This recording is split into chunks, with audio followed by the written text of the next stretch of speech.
All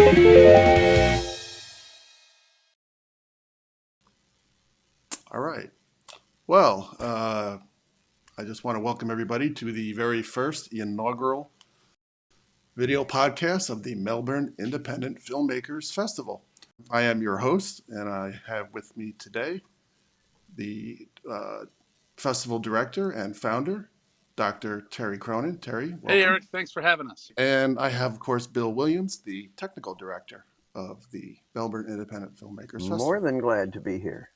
So anyway, this is going to be our 25th anniversary, big year coming up. And I just wanted to get these guys on here and do a little bit of rehash about what's happened in the last 24 years and ask some questions generally about the festival. Terry, I'm going to start with you. If you had to describe this festival as somebody who'd never been before, how would you describe this festival? Well, what I like to say about the Melbourne Independent Filmmakers Festival is that we have a very, very excitable audience when it comes to seeing independent film.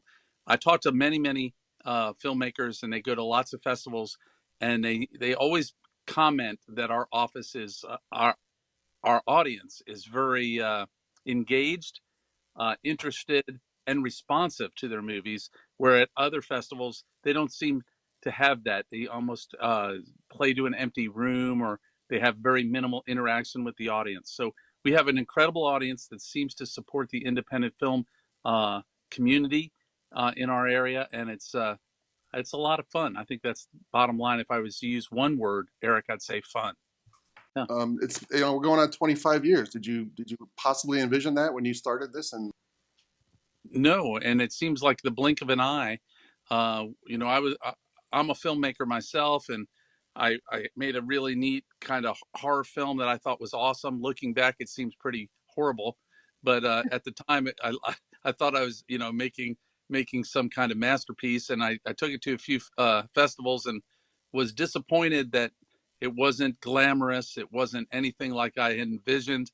I remember going to a festival in Palm Beach where they showed my movie on a bed sheet in a sports bar, and everybody was watching the game on the TV.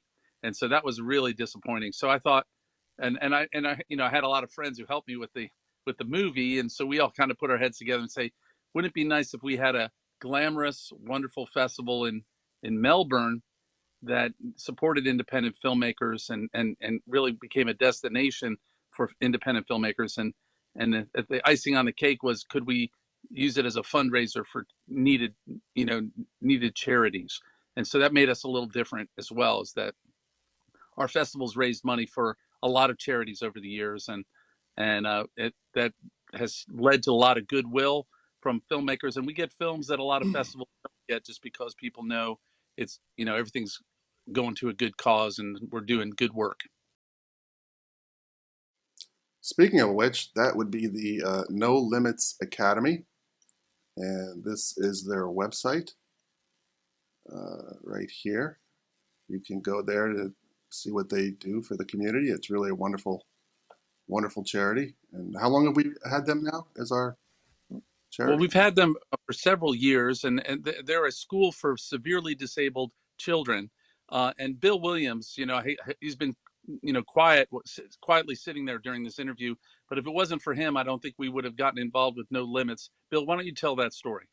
Yeah, No Limits is actually, they were in the office just around the corner, just next to me for quite a few years. And they needed a video about, 12 years ago, and came to me, and I saw what they were doing and said, wow, this is really cool. We have a film festival that donates all our money to charity, and the charity we had been donating to said they really are fully funded, and not that they didn't want us, didn't need us anymore. And That's right. They had gotten government funding, and they didn't need our donations any longer. So that left the opportunity open to donate to another charity. And what these folks do is amazing. What they do with severely disabled children, either muscularly or some cases mentally, and they work with these kids to really give them meaning to life. And In some cases, some of the kids who have been there who were never expected to walk, and one of them is now driving and is getting his master's or has gotten his master's degree. So it is an amazing organization that does amazing things for kids. Now, Bill, when did you join the MIFF, and under what circumstances did that happen? Well, I didn't get involved at the first year because I wasn't invited. But by the time the second year came along, and it was an effort was being made to make the festival bigger and better, Terry came to me, and I have a video production company, and he said, I need help with this movie. And I can't remember the details of it, but I discovered what they were doing, what Terry and three boys, his partners in crime, were doing. And I figured this would be fun and right up my alley as far as what I was trying to do to support the community in filmmaking. And Bill, result, if I interrupt you for a second, yeah, your Cut Above video really, had a great reputation, and that's why I reached out to you to try to get you involved. well, you obviously went to the best. So here we go. And that resulted in me helping put together the technical aspects of the festival, which started at the Henniger Center, and then it moved to include a local movie theater that's no longer here, the Metro Cinema, an eclectic little cinema. And in the 2004 timeframe, when the hurricanes came through, we, I think it was 2004, we went to Premier Theaters Oaks 10, which is a fabulous theater. And Rob Curris, who was the owner, was extremely generous and allowed us to use these brand new digital cinema projectors when they became available. And we were probably the first, if not one of the first, to use digital cinema projection for a film festival. Here's our YouTube channel. If anybody wants to, this is the 20-year anniversary film we made, all about the beginnings and how the festival got its start, and all the people involved through the years that we did about 4 or 5 years ago. So you can go to our YouTube channel and see not only that, but a lot of the other, some of our red carpet stuff is in there. And there's a little mashup I did about our last festival. So we've got a lot of information on there about that at our YouTube channel. So we'll do that. So I guess for both of you, I mean, what does it take to make a real successful festival, and what defines it?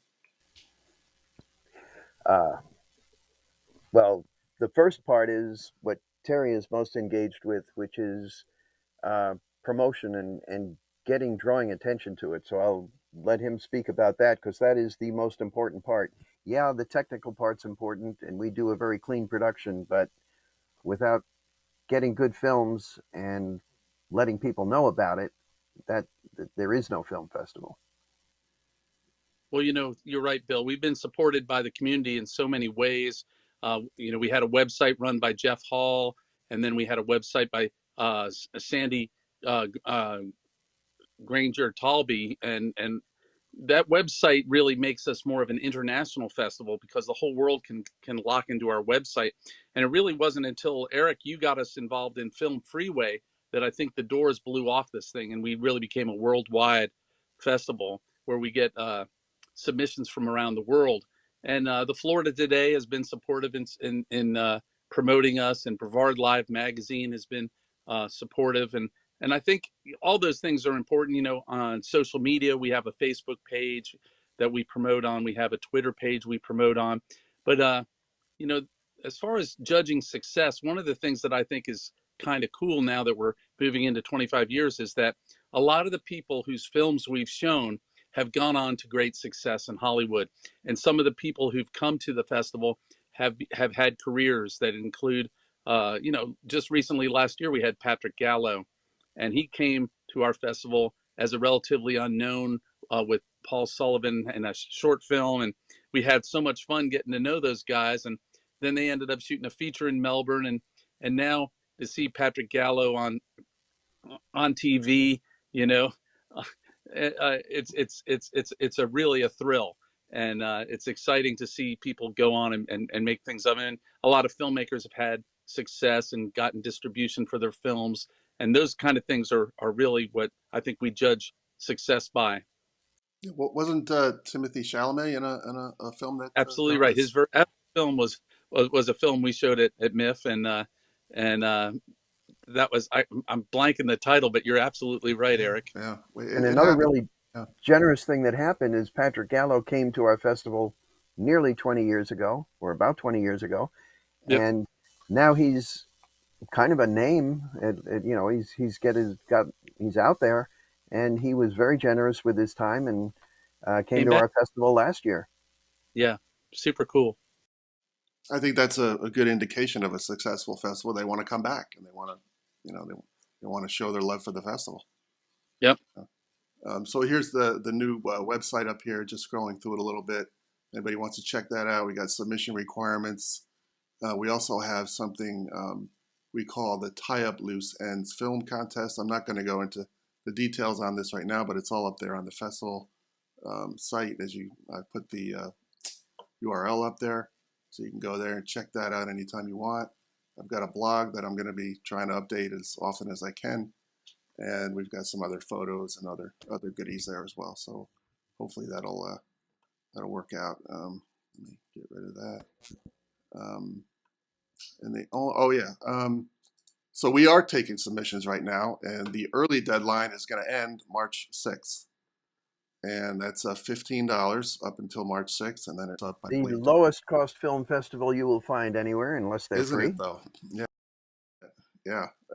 I dare you to find one that low. With yeah, absolutely. So it's 15, I believe, and then we go to 20, and then 30 for late. 30 for the late, and that's all up on our Film Freeway. You can go over there and see all of the tiered pricing and things like that. And we have categories, but if I was a filmmaker, I wouldn't worry about the category so much. It's really about the length of the film. 25 minutes or less is what we accept. Although we do have a Thursday night, usually a special event that usually has a more of a feature film.